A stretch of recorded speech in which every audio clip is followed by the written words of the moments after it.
Pensa só, receber a promessa de tudo, absolutamente tudo que se sempre sonhou, mas com uma condição que destrói tudo. É exatamente essa a crise que a gente encontra lá em Êxodo 33, um dos capítulos, mais tensos de toda a Bíblia. E ele nos joga na parede com uma pergunta: o que é que realmente importa na nossa busca por Deus? E aí, a pergunta que fica ecoando, durante todo o capítulo é essa: o que vale uma promessa sem a presença? Pensa bem, é como ganhar um presente, mas sem a pessoa que te deu o presente. É ter o mapa para a Terra Prometida, mas ter que ir sozinho, sem a companhia de quem fez a promessa. É exatamente nesse ponto, nesse paradoxo, que a história se torna super pessoal e até agonizante.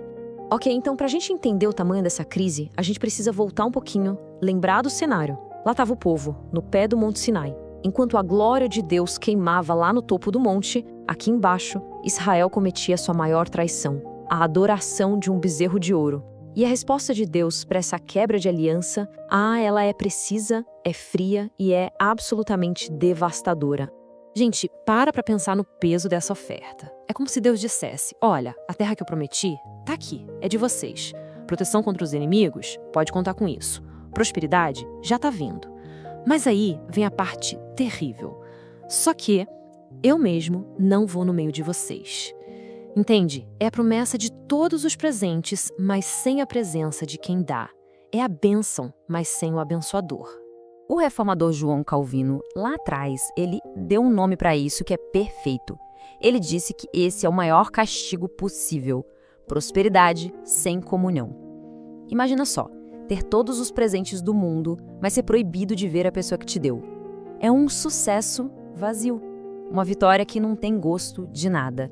E o mais incrível é que o povo finalmente entende, a ficha cai. Não tem festa, não tem celebração, o que tem é luto. Eles tiram seus enfeites, eles choram. Naquele momento, naquela lucidez que dói, eles percebem uma verdade que muda tudo. Uma terra prometida sem Deus não é paraíso nenhum. É só um pedaço de chão. E essa distância toda, que era o espiritual, agora ela vai ganhar uma forma física, bem simbólica, através da chamada tenda do encontro. Essa distância espiritual, então, vira algo que dá para ver. Moisés pega a tenda e arma ela fora do acampamento, longe mesmo. A imagem aqui é muito forte, né? O pecado separou da presença imediata de Deus.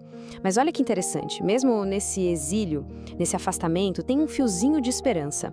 Deus, na sua graça, ainda deixa um ponto de contato, um lugar onde, mesmo de longe, o encontro ainda podia acontecer. E é justamente nesse lugar, um lugar de separação, mas também de graça, que a gente lê uma das frases mais íntimas de toda a Bíblia. Diz que o Senhor falava com Moisés face a face, como quem fala com um amigo. Isso aqui, gente, não é sobre ver o rosto físico de Deus, tá? É sobre uma comunicação direta, sem barreiras, uma intimidade assim radical. Essa era a base da vida de Moisés, uma amizade verdadeira com o Criador de tudo. E é exatamente dessa amizade que nasce a coragem, a ousadia. Moisés simplesmente não aceita aquela proposta de bênção sem a presença. De jeito nenhum. Ele se coloca na frente, como um intercessor que valoriza muito mais o relacionamento do que qualquer recompensa. A resposta de Moisés aqui, revela uma maturidade espiritual de outro nível. É como se ele dissesse para Deus: olha, não nos faça sair daqui se a tua presença não for com a gente. A promessa, a terra, a vitória, nada disso importa sem o Senhor. A gente prefere 1000 vezes o deserto contigo do que a terra prometida sem ti. E para a gente entender ainda melhor, a palavra em hebraico para presença aqui é panim. E panim significa literalmente face, rosto. Ou seja, Moisés não estava pedindo uma energia cósmica ou uma força abstrata, sabe? Ele estava pedindo a pessoa de Deus, o relacionamento, o olho no olho. E o que acontece quando Deus vê um coração que valoriza a presença mais do que a promessa? Ele responde: a oração do amigo é ouvida. E a resposta é: a minha presença irá contigo e eu te darei descanso. Pronto, a comunhão foi restaurada, a jornada podia enfim continuar. Mas Moisés não se contenta. Não, ele não para por aí. Agora que a comunhão foi restaurada, ele se sente encorajado e faz o pedido mais ousado da vida dele. É aqui que a história chega no seu clímax, no seu ponto mais alto. E o pedido é esse: mostra-me a tua glória. A palavra hebraica para glória aqui é kabod. Kabod significa o peso, a substância, a realidade visível do próprio ser de Deus.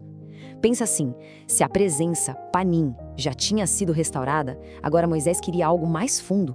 Ele não queria só a companhia, ele queria conhecer a essência.